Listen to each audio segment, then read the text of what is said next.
தமிழ் சொந்தங்களுக்கு வணக்கம். இன்னைக்கு நேர்காணல நம்மளோட இணைந்திருப்பவர் மூத்த பத்திரிகையாளர் திரு ஜெயகிருஷ்ணன் அவர்கள்.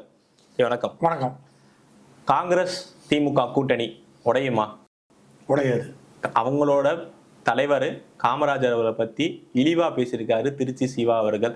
அப்படி இருந்தும் மான ரோஷம் விட்டுட்டு, ஏன்னா எதிர்கட்சி தலைவர்ல இருந்து எல்லாருமே சொல்றாங்க கொஞ்சமாவது மான ரோஷம் இருக்கணும்னு சொல்லிட்டு, அப்படி இருந்தும் திமுக கூட்டணியில இருக்கிறதுக்கு நிர்பந்தம் என்ன? ஏங்க, அவங்களுக்கு ஒரு 10 சீட்டு தேவையா இல்ல காமராஜர் தேவையா?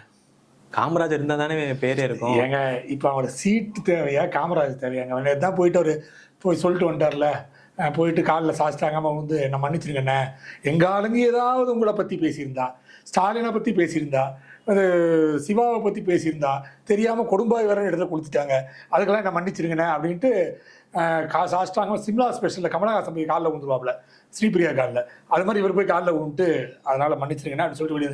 நான் இதெல்லாம் பேசிட்டோம், எல்லாம் முற்றுப்புள்ளி வைக்கப்பட்டது, இது மாதிரி எதுவுமே கிடையாது, யாருமே காமராஜரை பற்றி பேசாதீர்கள் அப்படின்னு சொல்லி முடிச்சிட்டாரு. இந்த நண்டு சிண்டுகள்லாம் சின்ன சின்ன ஆட்கள் அந்த காமராஜரை பேச பழைய ஆள் இருக்கலாம் பார்த்தீங்களா, அந்த திருச்சி வேலுச்சாமி, பொன் கிருஷ்ணமூர்த்தி, இவங்க மாதிரி ஆட்கள் தான் குவிச்சிட்டு இருக்காங்களே தவிர பெரிய லெவல்ல எல்லாம் சீட்டு கிடைக்குமா? நம்ம எங்கேயாவது போய் பிரச்சனை பண்ணி நாளைக்கு சீட்டு வரும்போது இதை கவுத்துருவாரா ஸ்டாலின் இல்லை சிவா? அதனால நம்ம சால்ட்டமா காமராஜரை விட்டு கொடுக்க ரெடியா இருக்காங்க. அவங்க காங்கிரஸை விட்டு கொடுக்க தயாரா இருக்காங்க. இதுக்கு என்ன, இப்போ காங்கிரஸ் கிடையாதுங்க, அது காங்கிரஸ், திமுக காங்கிரஸா நடந்துட்டு இருக்காங்க, திராவிட காங்கிரஸா நடந்துட்டு இருக்கு. அங்க யாருக்குமே இந்த கொள்கை புடலங்கள்லாம் கிடையாது. நமக்கு சீட்டு வருதா அப்படின்னு தான் சொல்லணும். இந்நேரத்துக்கு உங்கள் தலைவரை பற்றி பேசியிருந்தா எவ்வளோ பெரிய விஷயமா ரியாக்ஷன் ஆகிருக்கும். அங்கங்கே சின்ன சின்ன மாவட்ட தலைவர்கள், மாவட்ட பொதுச்செயலாளர்கள், இவங்க மட்டும்தான் அங்கங்கே ஒரு பேனரை வச்சுக்கிட்டு ஒரு 4 பேர் 10 பேர், இந்த திருச்சியில் ஒரு 50 பேர் இப்படி பேரணி போனாங்களே தவிர வேறு எந்த வகையிலும் இவர்களுக்கு காமராஜரை பற்றி கொச்சைப்படுத்தி பேசுகிற சம்பந்தமே கிடையாது. அப்படிங்கிறது கோபண்ணா முந்தானத்தை எழுதியிருக்காரு. இந்து தமிழ் திசையில் திமுக தான் எல்லாத்துக்கும் காரணம், காமராஜர் தான் எல்லாம் வளர்த்து விட்டுதே, திமுக தான் எல்லாம் எழுதி வச்சிருக்காரு. ஸோ அவங்க லெவலில் கூட அவங்களுக்கு என்ன பிரச்சனைனா, நாளைக்கு சீட்டு கிடைக்கும் போது நாளைக்கு ஏதாவது, இப்போ எனக்கு தெரிஞ்சு அந்த பீட்டர் அல்ஃபோன்ஸ்லாம் ஏன் அதை பற்றி வாயை திறக்கவே இல்லைன்னு தெரியல. அவரெல்லாம் ஒரு பழுத்த காங்கிரஸ்காரரு, அந்த காலத்துல காமராஜர் ஒரு கண்டன அறிக்கை கூட இல்லையே, கண் துடைப்புக்கு தோழமை சூட்டல்னு சொல்லிட்டு திருமாவளவன் தோழமை சூட்டல் தான் பண்ணுவார். அந்த தோழமை சூட்டல் கூட பண்ணாத அளவுக்கு காங்கிரஸ் ஏன் அப்படி ஆயிடுச்சு? அதான் சொல்றேன், எல்லாருமே வியாபாரத்துக்கு தான் சென்று விட்டார்கள். அதான் நம்ம யுவராஜ் சொல்லியிருக்கார், தமாக யுவராஜ், இது வர்த்தகம் கிடையாது, முற்றுப்புள்ளி வைக்க. இது ஒரு தலைவரோட பிரச்சனை. ஆனால் இதை இப்போ வர்த்தகம் மாதிரி முற்றுப்புள்ளி வைக்க விட்டுதுன்னு சொல்லிட்டாங்க. செல்வம்பரத்தையும் காமராஜருக்கு என்னங்க சம்மந்தம்? ஏதாவது சம்மந்தம் உண்டா? நாளைக்கு போயிட்டு ஒரு 500 கோடி 1000 கோடிக்கு ஏதாவது ப்ராஜெக்ட் கிடைச்சா அதை பண்ணிட்டு போகலான்னு தான் செல்வபுரத்தை யோசிப்பார் தவிர, இவங்க கூட ஏன் சண்டை போட்டுக்க போறாரு? அவரு சண்டை போடுறதுக்கு தான் இவங்க இல்லவே இல்லை. நாங்கள் சாஸ்டாம காலில் விடுவோம். நீயா நாளைக்கு ராகுல் காந்தி திட்டினா கூட கவலை வர மாட்டாங்க. நாங்கள் தமிழ்நாடு காங்கிரஸ் உங்களை ஆதரிக்கிறோம், அது அகில இந்திய காங்கிரஸ் ராகுல் காந்திங்க அப்படின்னு சொல்கிற அளவுக்கு தான் இவங்கெல்லாம் இருக்காங்களே தவிர, இவரோட செயல்பாடுகள் மிக மிக மிக மோசமாக தான் இருக்கிறது. இவர்களுக்கு அடுத்த வேலைக்கு இப்போ தேர்தல் 8 மாதம் வரப்போதா, நமக்கு சீட்டு கிடைக்குமா அப்படின்ட்டு தான் யோசிக்கிறாங்க. தவிர வேறு எந்த விதமான சிந்தனைகளும் கிடையாது. திருச்சி வேலுசாமி போன்றவர்கள்லாம் என்ன சொல்றாங்கன்னா, நாங்க இல்லைன்னா உங்க ஆட்சியே இருக்காது, எங்களோட 17 எம்எல்ஏக்களும் உங்களுக்கு ரொம்ப முக்கியம் அப்படின்னு சொல்லிட்டு அப்புறம் கருணாநிதி அவர்கள் என்னென்ன பண்ணாருலாம் சொல்லிட்டு இருக்காரு. இது எந்த ஒரு மோதலையும் எந்த ஒரு பிரச்சனையும் உண்டாக்காதா? எந்த முதல்ல ஒரு திருச்சி வேலுசாமி யாரு? திருச்சி வேலுசாமி யாருங்க? அவரு ஒரு காங்கிரஸ்காரரு, அவ்வளவுதான். அவரோட பவர் அவ்வளவுதான். அவர் என்ன பண்ண முடியும்? அவர் ஸ்ட்ரீட் ஷேரிங் ஏதோ பேச போறாரா, பேச்சுவார்த்தை நடத்த போறாரா, இல்லை நாளைக்கு போய் ராகுல் காந்திகிட்ட போயிட்டு இந்த கூட்டணி உடைங்கன்னு சொன்னால் உடனே ராகுல் காந்தி பொங்கி இந்த கூட்டணி உடைக்க போறாரா? எதுவுமே நடக்க போகுதுங்க. ஏதோ 4-5 பேர் தான் இதுக்கு முட்டு கொடுத்துட்டு இருக்காங்க.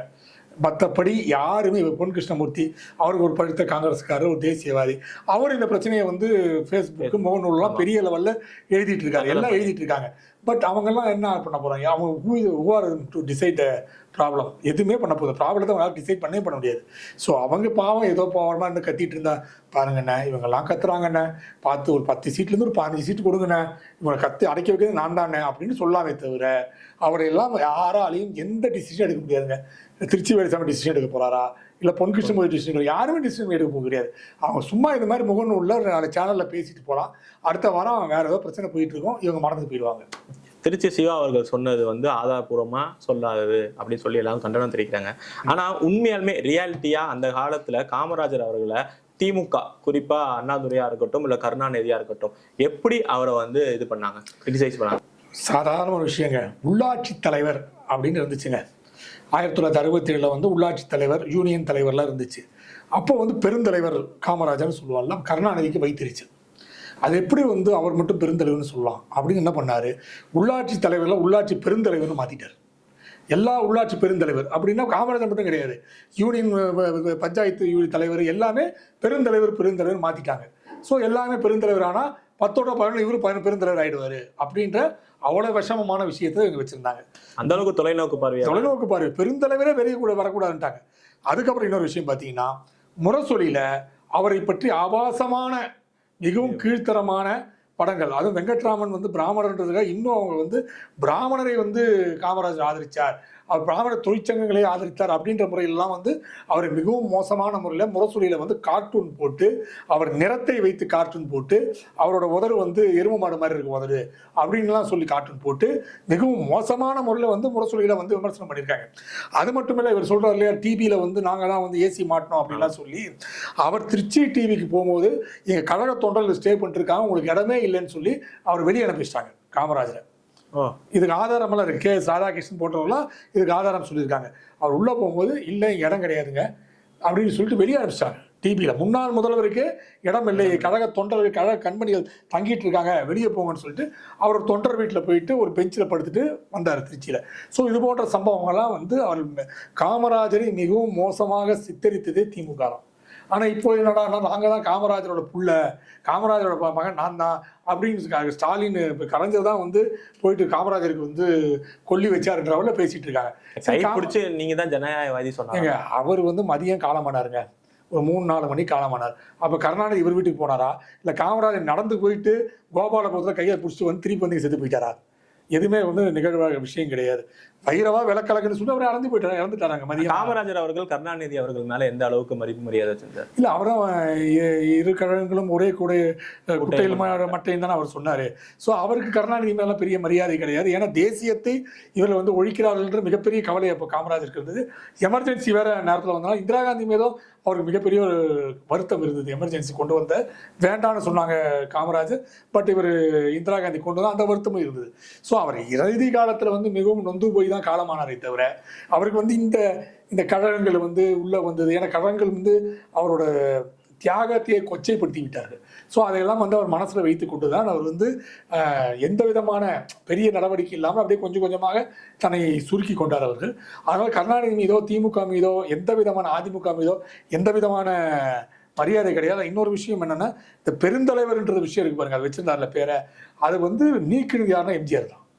எம்ஜிஆர் தான் வந்து காமராஜருக்கு மட்டும்தான் பெருந்தலைவர் பதவி இருக்கணும், வேற யாருக்குமே பெருந்தலைவர் பதவி இருக்கக்கூடாதுன்னு சொல்லி அப்பவே அந்த யூனியன்ல இருந்தால் பேரை தூக்கிட்டார். எல்லாம் தலைவராக யூனியன் தலைவர், பஞ்சாயத்து தலைவர் அப்படி தான் வைக்கணும்னு சொல்லி அப்போ எம்ஜிஆர் தான் அதை மாற்றினாரே தவிர கருணாநிதி ஆட்சி காலத்தில் அப்படியே தான் இருந்துச்சு. ஸோ அவங்களுக்கு எப்படி காமராஜர் மேலே மரியாதை இருக்கும்? அவங்களுக்கு அப்படி காமராஜர் மேலே மரியாதை இருந்தால் அண்ணாவுக்கு மெரினா பீச்சில் வாங்கி கொடுத்த மாதிரி காமராஜருக்கு மெரினா பீச்சில் வாங்கி கொடுத்துருவாங்க இடத்த. அவர் கிண்டியில் போட்டு ஓரமாக தானே புதைச்சிங்க, அவரை அத்தியாக்கிட்டீங்களா அவரை? இல்லை, அண்ணாமலை அவர்கள் கூட இதில் போட்டிருப்பாரு, அந்த நினைவஞ்சலி அன்னைக்கு காமராஜரோட நினைவிடம் எப்படி இருக்குன்னு பாருங்க அப்படி சொல்லிட்டு அவரே முன்னாள் தலைவராக இருக்கிறப்ப பதிவிட்டு இருந்தாரு. காங்கிரஸே காமராஜர் கை விட்டுருச்சா? என்ன விஷயம்? காங்கிரஸ்க்கு ஃபேஸ் யாருன்னா ஒண்ணு ராஜாஜி இல்ல காமராஜர். காமராஜர் ஆட்சி தருவோம் தான் சொல்லிட்டு இருக்கணும் காங்கிரஸ். அவங்களே காமராஜர் கைவிட்டாங்களா? ஆமா, இப்ப கண்முன்னா தெரியலையாங்க, தலைவர் முந்தானது போயிட்டு செல்வப்பிரதே எங்க பேசிட்டு வந்து முற்றுப்புள்ளி வைக்கப்பட்டது பிரச்சனைக்கு அப்படின்னு சொல்றாரு இல்லையா? இன்னைக்கு கூட ஏதோ இடத்துல பார்த்தேன், இன்னைக்கு இப்போ புதுக்கோட்டை எங்க இடத்துல ஆர்ப்பாட்டம், உண்மையான காங்கிரஸ்காரங்க ஆர்ப்பாட்டம் பண்ணிட்டு தான் இருக்கிறாங்க. தொண்டருக்கு மத்தியில் இது எந்த அளவுக்கு கொந்தளிப்பை ஏற்படுத்தி? இல்லை, காங்கிரஸ் ஆளே கிடையாது, வேற விஷயம். தொண்டர் அப்படி யோசிப்போம். அப்புறம் ரொம்ப மிகவும் குறுகிய அளவில் தான் தொண்டர் இல்லை. அதில் போயிட்டு என்ன நம்ம பேச முடியும்? போன தலைவர் வந்து ரயில்வே மறியல் பண்ணும்போது எவ்வளோ பேர் இருந்தான் பின்னாடி? 6 பேர் தானே பின்னாடி இருந்தாங்க. அவ்வளோதான் காங்கிரஸோட பலம்னு வைங்க. ஸோ தொண்டர்கள்லாம் நம்ம கணக்கு போட்டே பார்க்க முடியாது. இது சொன்ன பழைய காங்கிரஸ்காரங்க இருக்காங்க, கண்டன அறிக்கை கூட இல்லையே கண் துடைப்புக்கு. அதாவது தோழமை சூட்டல்னு சொல்லிட்டு திருமாவளவன் தோழமை சூட்டல் தான் பண்ணுவார். அந்த தோழமை சூட்டல் கூட பண்ணாத அளவுக்கு காங்கிரஸ் ஏன் அப்படி ஆயிடுச்சு? ஏன்னா காங்கிரஸ்க்கு ஃபேஸ் யாருன்னா ஒண்ணு ராஜாஜி இல்ல காமராஜர். காமராஜர் ஆட்சி தருவோம் தான் சொல்லிட்டு இருக்கணும் காங்கிரஸ். அவங்களே காமராஜர் கைவிட்டாங்களா? ஆமா, இப்போ கண்முன்னா தெரியலையாங்க, தலைவர் முந்தானது போயிட்டு செல்வ பிறந்தவங்க பேசிட்டு வந்து முற்றுப்புள்ளி வைக்கப்பட்டது பிரச்சனைக்கு அப்படின்னு சொல்றாரு இல்லையா. இன்னையும் கூட ஏதோ இடத்துல பார்த்தேன், இன்னைக்கு இப்போ புதுக்கோட்டை எங்க இடத்துல ஆர்ப்பாட்டம், உண்மையான காங்கிரஸ்காரங்க ஆர்ப்பாட்டம் பண்ணிட்டு தான் இருக்கிறாங்க. தொண்டருக்கு மத்தியில் இது எந்த அளவுக்கு கொந்தளிப்பு ஏற்படுத்தி? இல்லை, காங்கிரஸ் ஆளே கிடையாது, வேற விஷயம். தொண்டர் அப்படி யோசிப்போம். அப்புறம் ரொம்ப மிகவும் குறுகிய அளவில் தான் அங்கே தொண்டர் இல்லை. அதில் போயிட்டு என்ன நம்ம பேச முடியும்? போன தலைவர் வந்து ரயில்வே மறியல் பண்ணும்போது எவ்வளோ பேர் இருந்தான் பின்னாடி? 6 பேர் தானே பின்னாடி இருந்தாங்க. அவ்வளோதான் காங்கிரஸோட பலம்னு வைங்க. ஸோ தொண்டரெல்லாம் நம்ம கணக்கு போட்டே பார்க்க முடியாது. இது சொன்ன பழைய காங்கிரஸ்காரங்க இருக்காங்கல்ல, கதர் சட்டையை போட்டுக்கிட்டு காந்திஜி, ராஜாஜி, காமராஜின்னு சொல்லுவாங்களா, அவங்க மட்டும்தான் இதெல்லாம் விஷயத்தை பேசுகிறாங்க தவிர மற்றபடி காங்கிரஸ் சொன்னாலாம் இப்போ வந்து இனோவா காரில் போயிட்டு கட்டிங் போட்டுட்டு, அதனால் அவனுக்கு அதை பற்றி கவலை, காமராஜரை பற்றியோ காந்தியை பற்றியோ கவலை இல்லை. காந்தி நோட்டு வந்து ஓட்டு பார்த்தா பிரச்சனை இல்லாமல் உட்காந்துருக்காங்க. காமராஜ் சேர்த்து வச்ச சொத்தை நல்லபடியாக அனுபவிச்சுட்டு எல்லாம். நம்ம பார்த்துருப்போம், ஸ்டாலின் அவர்கள் பிறந்த தினத்தன்னைக்கு திராவிட வரலாறு சொல்லிட்டு ஒரு எக்ஸிபிஷன் போட்டிருந்தாங்க போட்டோ. அதுல அந்த மிசால பண்ண கொடுமைகள்லாம் போட்டோ போட்டு வந்து டிஸ்பிளே பண்ணியிருந்தாங்க. மிசாவை இன்னி வரையும் எதிர்த்து பேசுறாங்க. அதுக்கப்புறம் நடந்த காங்கிரஸ் ஆட்சியில் என்னென்ன நடந்ததோ, இந்த இலங்கை தமிழர்கள் பிரச்சனையா இருக்கட்டும், கச்சத்தீவா இருக்கட்டும், எல்லாமே வந்து கூட்டணியில இருந்து கொண்டே காமராஜர் அவர்களை இப்ப இழிவா பேசுறாரு, ராஜாஜி அவர்களை அண்மையில இழிவா பேசுறாங்க. போறீங்க, இந்த ராஜீவ் காந்தியை கொண்டவர்கள் இவங்க தானங்க போராடி கட்டி பிடிச்சி. இந்த அளவுக்கு இவங்க கிரிட்டிசைஸ் பண்ணியும் காங்கிரஸ் தன்னோட சுயமரியாதையை இழந்து கூட்டணியில இருக்கிறதுக்கான காரணம் என்ன? நான் தமிழ்நாடு காங்கிரஸ் மட்டும் கேட்கல, அகில இந்திய காங்கிரஸ் அவங்களுக்கு இங்க ஒரு இவரோட மட்டும்தாங்க ஒரு பிடிப்பு வச்சுட்டு இருக்காங்க. வேற எங்கேயும் வந்து இவங்களுக்கு காங்கிரஸ் வந்து ஒரு மரியாதை கொடுத்து வைத்துக் கொள்ளக்கூடிய மாநிலங்கள் எதுவுமே இல்லை. மம்தா பானர்ஜிலாம் அச்சு துரத்துது வந்து, ஆம் ஆத்மியை ஒரு மதிக்கவே நேற்று இந்து கூட்டணி விட்டு வெளியே வந்துட்டாரு. ஸோ யாருமே பெரிய அளவில் எல்லாம் மதிக்கிறது கிடையாது காங்கிரஸை. ராகுல் காந்தி வந்தால் மதிக்கக்கூடிய ஒரே இடம் வந்து, அதுவும் பார்த்தீங்கன்னா நேற்று ராகுல் காந்தி, சோனியா காந்தி, பிரியங்கா காந்தி அவங்க 3 பேரையும் வந்து இந்த அம்மா வந்து என்னோட வரா ஏதோ ஒரு புக்கு ஒன்று ரிலீஸ் பண்ண போறாங்க இல்லையா, வரலன்னு சொல்லி போயிட்டாங்க. வேற வழி இல்லை. ஏன்னா அவங்களும் கொஞ்சம் இதெல்லாம் வருத்தம் இருக்கு. இந்த காமராஜர் மேட்டெல்லாம் ஏதோ ஐயோ ரொம்ப ஓவரா போறானுங்க, நம்ம வந்து ஏதோ முட்டு கொடுத்து நமக்கு நாடார் ஓட்டு இல்லாமல் என்ன பண்றது அப்படின்ற கொஞ்சம் சிந்தனைகள்லாம். ஏன்னா எனக்கு தெரிந்து பெரும்பான்மையான நாடார்கள் வந்து காங்கிரஸுக்கு வாக்களிக்கூடிய நிகழ்வு தான் பார்த்துருக்கோம். நம்ம வந்து அந்த குமரி ஆனந்தவங்கலாம் வந்து கொஞ்சம் நாடார்கள் பாரம்பரியமாகவே வந்து நாடார்கள் வந்து தேசிய கட்சிக்கு வாக்களிக்கக்கூடிய எவ்வளவு இருக்கிறவங்கலாம் வந்து காங்கிரஸை வந்து வச்சுட்டு இருப்பாங்க வாக்களிப்பதற்காக. இப்போ இவங்களுக்கு கொஞ்சம் ஜர்க் அடிக்க ஆரம்பிச்சாங்க. இவங்க இப்படி பேசுகிறாங்களே, நம்ம போகலாமா வேண்டாமா? இப்போ நீங்கள் சொல்கிற மாதிரி இந்த மிசா காலகட்டம் அதெல்லாம் சொல்கிறாங்க, கண்காட்சிலாம் பண்ணுறாங்க. ஆனால் மிசாக்கான கருத்தரங்கம் இப்போ நடத்துறதில்லை. எதிர்கட்சியாக இருக்கும்போது மிசாவுக்கு கருத்தரங்கம், இந்திரா காந்தி இரும்பு கரம் கொண்டு ஓடிக்கும் அதெல்லாம் கருத்தரங்கம் நடத்துவாங்க, பட்டிமன்றம் நடத்துவாங்க, அதெல்லாம் பண்ணுவாங்க. இப்போ அதெல்லாம் நடத்துறதே கிடையாது. சைலண்டாக இருக்காங்க. சும்மா அப்பப்போ தன்னை ஸ்டாலின் போகாத மிசாவுக்கு தன்னை பூஸ்ட் பண்ணிக்கணுன்றதுக்காக இதெல்லாம் வந்து அந்த அடிப்பொடிகள்லாம் இருக்காங்கல்ல, தலைவரை குஷிப்படுத்துவாங்க அப்படின்னு சொல்லி இந்த மிசா பிரச்சனைகள்லாம் வந்து ஸ்டாலின் அவர்கள் எப்படி கை கொண்டா தெரியுமா, எப்படி வந்து பிரச்சனைகள்லாம் பார்த்தாரு தெரியுமா அப்படின்னு சொல்லாங்களே தவிர, ஸ்டாலினோ திமுக பெரிய தலைவர்களோ அது எல்லாம் ஒரு பெரிய விஷயமாவோ இல்லை அதை செயல்படுத்தக்கூடிய நிலையில அவங்க இல்லை. அவங்க எதிர்கட்சி தலைவராக இருக்கிற எடப்பாடி பழனிசாமி அவர்கள் வந்து சுற்றுப்பயணம் ஆரம்பிச்சதுல கம்யூனிஸ்ட் காசு வாங்கிட்டாங்க.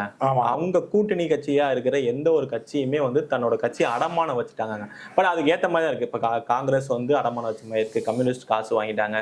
விடுதலை சிறுத்தைகள் ஆதி ரீதியா எப்படி ஒடுக்கப்படுறாங்க அப்படிங்கறத நேரடியா அவங்களே சொல்லியிருக்காங்க. எந்த அளவுக்கு நாங்க ஒடுக்கப்படுறோம் அப்படிங்கறத அவங்களே சொல்லியிருக்காங்க. கொடிக்கம்பை ஏத்த முடியலன்னு. முஸ்லீம் லீக் அவங்க சொல்லியிருக்காங்க, எங்களை வந்து உங்க வாக்குறுதி நீண்ட நாள சிறைச்சாலையை வெளில கொண்டு வரல அப்படின்னு. இப்படி இருந்து கூட்டணி கட்சிகள்ல இந்த அளவுக்கு ஒரு மரியாதை கொடுத்து நடத்துற திமுகல இவங்க இப்படி அடிபணிந்து இருக்கிறதுக்கான காரணம் என்ன? ஏன்னா பாஜக மட்டும் தான் காரணமா? இல்ல இல்ல இல்ல இப்போ அவங்களுக்கு என்னன்னா, அவர்கள் வந்து தொடர்ந்து வெற்றிங்க திமுக வருது கிட்டத்தட்ட 8 இவங்க இருக்கனால தானே வெற்றி. அது அவங்க தனியா மக்கள் நல கூட்டணி என்னாச்சு? மக்கள் நல கூட்டணி நம்ம உதாரணம் நான் கூட இருந்தது மக்கள் நல கூட்டணியோட, எனக்கு அவங்க டிராவல் பண்ணா எனக்கு தெரியும். மக்கள் நல கூட்டணி என்னாச்சு? எல்லாம் கரெக்டுங்க. அவங்க வந்து ஒரு 8% வச்சிருந்தாங்க கூட, இவங்க ஒரு 2% சேர்ந்தாதான் வெற்றி வாய்ப்பு கிடைக்குதுன்னு உங்களுக்கு தெரியுது. ஸோ அவங்களும் இவர் குஷியாக வச்சுக்கிறாங்க. அவரும் ஸ்டாலின் வந்து வெளி லெவலில் வந்து அந்த கொடிமரம் தகர்ப்பது போன்ற விஷயங்கள்லாம் இருந்தால் கூட 25 கோடி போன்ற விஷயம்லாம் கொடுத்து குஷிப்படுத்திடுறாருல. தலைவரில் குஷியில் இருக்காங்கல்ல, யார் வந்து தலைவர்கள் குஷி இல்லாமல் இருக்காங்க? விடுதலை திருமாவளவன் குஷியாக தான் இருக்காரு, சந்தோஷமாக இருக்காரு. முத்தரசன் சந்தோஷமாக தான் இருக்காரு. எல்லாமே வைகோ என்னதான் அவங்களோட கொள்கையை இது சமரசம் பண்ணி இருக்கனால அவங்களுக்கு தானே அது அழிவு பாதை. இப்போ என்ன வளர்ச்சி பாதையில் போயிட போகிறாங்க? கம்யூனிஸ்டுக்கு என்ன வளர்ச்சி பாதி இருக்குது? சரி, வெளியே வந்துடுறாங்க, என்ன வளர்ச்சி பாதி? ஒரு வளர்ச்சி பாதியும் கிடையாது. தொழிலாளர்கள் என்ற பேரை வைத்து உண்டியல் வச்சு குளிக்கிட்டு இருந்தாங்க. இப்போ அதெல்லாம் பெரிய லெவலில் கிடையாது. தொழிலாளர் லெவல்லாம் போயிடுச்சு. போனால் எதுனா கோர்ட்டில் பார்த்து போயிட்டு போயிடுறோம்டா, நீ என்ன தொழிற்சங்கம் அப்படி லெவலில் போயிடுச்சு. அவங்களுக்கு பெரிய விஷயம் கிடையாது. விடுதலை சிறுத்தைக்கு வந்து அவர் ஜாதி ரீதியான செட்டப்பில் அவர் வச்சுட்டு இருக்காரு. ஸோ அவர் வந்து அவர் கூட இருக்கிறவங்க கட்ட பஞ்சாயத்து அது மாதிரி விஷயங்கள அவர்களை வந்து சந்தோஷப்படுத்தி மகிழ்ச்சி வச்சுக்கிறாரு. வைகோவுக்கு மனசு கஷ்டம், நமக்கு எம்பி தரல அப்படின்ட்டு. அது ஒரு கஷ்டம் தான் தவிர மற்றபடி அவர் பெருசாக ஒன்றும் அவர் அழட்டிக்கல. பையனை எம்பி ஆக்கியாச்சு, தான் எம்பி ஆகலைன்ற மட்டும்தான் அவருக்கு பிரச்சனை. மற்றபடி அவர் நல்லபடியாக போயிட்டு இருக்கு. வேற எந்த கட்சியும் இல்லையே. இந்த வைகோ கட்சியோட அந்த நடக்கிற பிரச்சனைக்கு பின்னணியில் திமுக தான் இருக்கா? திமுக இருக்கவே தேவையில்லைங்க. என்னங்க நான் சொல்கிற மாதிரி அவருக்கு என்னங்க தொண்டர்கள் இருக்காங்க வைகோக்கு? மிஞ்சி போனால் மல்லை செத்தியா இருந்தாப்புல, அப்புறம் வந்து துரை வைகோ வேறு தெரிஞ்ச ஃபேஸ் அது எதுவுமே கிடையாது. இப்போ மல்லை சத்தியம் வெளியே வந்துட்டாப்புல. 2 பேர் தான் இருக்காங்க கட்சியில். தலைவர் பொதுச்செயலாளர் மட்டும் தான் இருக்காங்க. 2 பேர் தான் இருக்காங்க. வேறு அந்த கட்சியில் ஆளே கிடையாது. அதை பற்றி ஸ்டாலின் கவலைப்படுறதுன்றது அவருக்கு தான் உடல் உளைச்சல், நேர உளைச்சல், மற்றபடி மன உளைச்சல். வைகோவெல்லாம் பெரிய விஷயமா எடுத்துக்க வேண்டாம் அவர்லாம். இல்லை, ஏன்னா இந்த கேள்வி ஏன் இந்த கேட்க போதுன்னா, கொஞ்ச நாளைக்கு முன்னாடி அவங்களோட செயற்குழுவில் வந்து அவங்க என்ன சொன்னாங்கன்னா, நம்ம இந்த தடவை வந்து இரட்டை இலக்கு சீட்டை நம்ம கேட்போம் அப்படின்னாங்க. அதற்கு கொஞ்சம் கண்டனம் தெரிவித்த உடனே வைகோ அவர்கள் சொன்னாரு, அப்படிலாம் கிடையாது, குடுக்காட்டியும் நாங்கள் இருப்போம். அந்த அடுத்த சில நாட்களில் பார்த்துருப்போம் மதிமுக வந்து பிரச்சனை ஆகி 2ஆ பிளவு ஏற்படுது. இதே பாமக பிளவுக்கு ஏற்படுறதுக்கு அன்புமணி அவர்கள் சொல்றாரு, இதுக்கு பின்னாடி திமுக இருக்கு அப்படின்னு சொல்லிட்டு. இவங்க திமுக எக்ஸ்ட்ரா சீட்டு கேட்டனால இந்த பிரச்சனை ஏற்படுதா அப்படிங்கிற ஒரு அரசியல் கேள்வி இருக்கு. இல்லை, அதெல்லாம் பெரிய விஷயமே கிடையாதுங்க. எப்படி வந்து துரை வைகோ வந்து மேடை மேலேயே நேரே வச்சு உட்கார்றா அப்படின்னு சொன்னார் இல்லையா, அது மாதிரி தான் மதிமுக இருக்குது. அதெல்லாம் ஒரு பெரிய பிரச்சனையே கிடையாது. அவங்க வாக்கு எவ்வளோ வாக்கு சதவீதம் இருக்குது? பெரிய வாக்கு, அதாவது வன்னியர் வாக்கு சதவீதம் கொஞ்சம் அதிகமாக இருக்குதுன்னு நம்ம சொல்லலாம். மதிமுக என்ன வாக்கு சதவீதம்? மதிமுகவுக்கு வந்து நாயுடுகள் தெலுங்கர் ஓட்டு இருந்துச்சு, அதை விஜயகாந்த் பிரிச்சுட்டு போயிட்டார். இப்போ அவங்ககிட்ட அதுவும் கிடையாது. ஸோ அந்த பர்சன்டேஜ் ஆஃப் ஓட்டும் வைகோ கிடையாது. வைகோ கிட்ட ஒரு 50 பேர் உட்காந்துருக்கான், அவ்வளோதானே தவிர அவங்களெல்லாம் உடைக்கணும்னு அவசியமே கூட, கூப்பிட்டு பேசினாலே போயிடுவாங்க அவங்கெல்லாம். ஸோ அந்த ரேஞ்சுக்கெல்லாம் அவங்க பாமகவது 6% ஓட்டு இருக்குது, மதிமுக அந்த ஓட்டு கூட கிடையாது. ஸோ அவளெல்லாம் ஸ்ட்ரெயின் பண்ணணும்னு அவசியமே கிடையாது. இப்போ வந்து காணொலி எழுதியான கேள்வியா, அரசாங்கம் திமுக அரசாங்கம் வந்து இதழியல் ஒரு நிறுவனம் பயிற்சி பெற்ற இது ஒன்று ஆரம்பிச்சிருக்காங்க. அந்த இன்ஸ்டியூட்டுக்கு நிர்வாக குழு தலைவராக வந்து இந்து குடும்பத்தை சேர்ந்த ரவி அவர்களை தலைவராக போட்டிருக்காங்க. அதே இதை சேர்ந்த பன்னீர்செல்வத்தில் வந்து இதாக போட்டிருக்காங்க. ஒரு அரசு இப்படி நடக்குது, ஹிந்துவுக்கு ஒரு பொறுப்பு கொடுக்குறாங்க அப்படிங்கிறப்ப இதை எப்படி நீங்க பாக்குறீங்க? இந்து நடுநிலைமையா இருக்குமா? இந்த ஆரம்பிக்கிற அந்த பயிற்சி பட்டறை வந்து சரியா போகுமா? அதாவது வந்து ஏற்கனவே வந்து ஏஷியன் காலேஜ் ஆஃப் ஜேர்னலிசம் அப்படின்ட்டு தரமணியில் ஒரு ஹிந்துராம் தலைமையில் ஒரு இது நடந்து காலேஜ் இருக்கு. அதிலே ஏற்கனவே எக்கச்சக்கமாக ஃபீஸ் வாங்குறாங்க அப்படின்ற குற்றச்சாட்டெல்லாம் இருக்கிறது. இந்த சூழ்நிலையில் வந்து வாக்கிங் ஃப்ரெண்டுன்ற முறையில் இவர் வந்து அதை ஐடியாவை கொடுத்துருப்பார் போல் இருக்குது. உடனே அவர் ஆரம்பிச்சு என்ன சொல்லியிருப்பாங்கன்னா, சார் இப்போ கொஞ்சம் பார்த்தீங்கன்னா பல பத்திரிகை துறையில் வந்து பார்த்தீங்கன்னா வலதுசாரிகள்லாம் உள்ளே ஜாயின் பண்ண ஆரம்பிச்சிட்டாங்க. ஸோ இதை தான் நம்ம பிளான் பண்ணணும் அப்படின்னு சொல்லுவோம். சரி, ஓகே, பிளான் பண்ணலான்னு 7.25 கோடி இதுக்கு வந்து கொடுத்துருக்காங்க. 7.25 கோடி 2013 சட்டசபையில் வந்து இது மாதிரி ஒரு நிகழ்வு ஆரம்பிப்போன்னு சொல்லி வச்சுருந்தாங்க. அதை இப்போ வந்து உருவப்படுத்துகிறாங்க. 7.25 கோடி. அது வந்து இந்து நிறுவனத்தை சேர்ந்த 2 பேர், அவரோட தம்பி, அவருக்கு அடிமையாக இருந்த பன்னீர்செல்வம், 2 பேரையும் அவங்க நியமிச்சிருக்காங்க. ஒரு நிறுவனத்தில் இவங்க என்ன சொல்கிறாங்கன்னா, நாங்கள் பயிற்சி அளித்து உங்களுக்கு வேலை வாய்ப்பு உறுதியாக வழங்குவோம் அப்படின்னு. என்ன அர்த்தம்னா, இவங்க பயிற்சி பெற்றவர்களை எல்லா குழுமத்திலையும், பத்திரிகையாளர் குழுமத்திலும் ஃபோன் பண்ணி மிரட்டி வேலைக்கு சேர்த்து விடுவாங்க அப்படின்றதான் இதோட சிம்பிளியா அதிகாரத்துக்கு கண்டிப்பா இருக்குங்க. இப்போ எல்லா சேனலுக்கும் ஃபோன் பண்ணி, சார் இங்கே கவர்மெண்ட் இருந்து படிக்கிறாங்க, சேர்த்துக்கோங்கன்னு வேற என்ன பண்ண முடியும்? சேர்த்துக்கு தான் ஆகணும். போய் சேர வேண்டிய சூழ்நிலை. ஸோ அது மாதிரி சேர்த்துவாங்க. 7.25 கோடி என்ன இன்ஃப்ராஸ்ட்ரக்சர் 7.25 கோடி தேவைப்படுதுன்னே தெரில. ஏற்கனவே இவங்க பத்திரிகை துறையை நாசம் பண்ணிட்டு இருக்காங்க என்றாமல், இது நம்ம புதுசாக ஒன்று 7.25 கோடி ஆட்டையை போட்டு இந்த அரசு பணி சம்பளத்திலிருந்து ரவிக்கும் பன்னீர்செல்வத்துக்கும் சம்பளம் தருவதற்காக பிளான் பண்ணியிருக்காங்க. இதுக்கு கட்டடம்னு ஒன்று ஆரம்பிப்பாங்க, இதுக்கு பயிற்சியாளர்னு கொஞ்சம் ஆரம்பிப்பாங்க, சிலபஸ்ன்னு ஆரம்பிப்பாங்க. இதில் பெரிய கொள்ளை அடிப்பார்கள். இந்த 7.25 கோடியில் 3/4 கோடி வேணால் செலவாகுமே தவிர 7 கோடி சுவாகா செய்யப்படும். என்றாம் பார்த்தாரு இன்னும் 8 மாதம். இதுக்குள்ளே என்னெல்லாம் நம்ம ஆட்டையை போட்டு தீரணுமோ ஆட்டையை போடணும் முடிவு பண்ணிட்டார் போட்டு. அந்த ஆட்டைக்கான விளை நிலம் தான் இந்த 7.25 கோடி. என்ன பண்ணாங்க, ஏது பண்ணாங்க, எம்ஓயு போட்டோம் அப்படின்னு சொல்லியிருக்காங்களே தவிர, ஒரு அரசாங்கம் பத்திரிகை துறைக்குள்ள, அதாவது நடுநிலையாக இருக்கக்கூடிய பத்திரிகை துறைக்குள்ள நுழைந்து அவரோட பலத்தை உபயோகப்படுத்துவதற்கான வேலையை நடத்துகிறார்கள். இது கண்டிப்பாக பத்திரிகை துறைக்கு ராம் செய்கின்ற மிகப்பெரிய துரோகம். அதாவது பத்திரிகை துறையை வந்து நாசப்படுத்துவதற்காக, அதாவது கழக கண்மணிகளுக்கான இடமாக உருவாக்குவதற்காக எல்லா பத்திரிகை அலுவலகத்திலும் தங்கள் கழக கண்மணிகள் இருக்க வேண்டும் என்பதற்காக இந்த வேலையை ராம் அவர்கள் நாசுக்காக செய்து கொண்டிருக்கின்றார். இது கண்டிப்பாக பல பத்திரிகையாளர் வன்மையாக கண்டித்துக் கொண்டிருக்கின்றார்கள்.